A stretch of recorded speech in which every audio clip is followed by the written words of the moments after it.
ఈ lead code problem చాలా important. First నువ్వు ట్రై చేయి, రాకపోతే మళ్ళీ వచ్చి ఈ రీల్ చూడు. అసలు ప్రాబ్లం ఏంటంటే నీకు ఒక ఎరే ఇస్తారు ప్రైజెస్ అని. You must by once cell once. Maximum profit రావాలి. అంటే ఒకసారి కొనాలి, ఒకసారే అమ్మాలి, కానీ మాక్సిమం ప్రాఫిట్ రావాలి. ఎగ్జాంపుల్ చూద్దాం. ప్రైజెస్ అని ఎరే ఇచ్చారు, మనకి అవుట్పుట్ 5.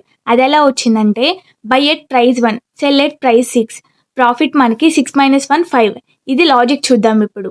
ఇనీషియల్గా మనకి మ్యాక్సిమం ప్రైస్ తెలియదు కాబట్టి ఇన్ఫినిట్గా సెట్ చేసాం.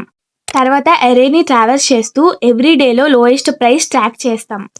కరెంట్ డేట్లో సెల్ చేస్తే ఎంత ప్రాఫిట్ వస్తుందో క్యాలిక్యులేట్ చేస్తాం. ఇప్పుడు డ్రై రన్ చేద్దాం ఆ ఎగ్జాంపుల్తో. డే 1లో 1, ప్రైస్ 7, మాక్సిమం ప్రైస్ కూడా 7, సో ప్రాఫిట్ 0 0. డే 2లో 2, ప్రైస్ 1, సో మినిమం ప్రైస్లోకి 1 వెళ్ళిపోతుంది కాబట్టి ప్రాఫిట్ 0 0. అలా చెక్ చేసుకుంటూ డే 5కి రీచ్ అయితే డే 5లో ప్రైస్ 6, సో మినిమం ప్రైస్ 1, 6 - 1 5. ఇలా మాక్సిమం ప్రాఫిట్ వస్తుంది. ఇలా మనం ఈజీగా O(n) టైం కాంప్లెక్సిటీలో, O(n) స్పేస్ కాంప్లెక్సిటీలో సాల్వ్ చేయొచ్చు.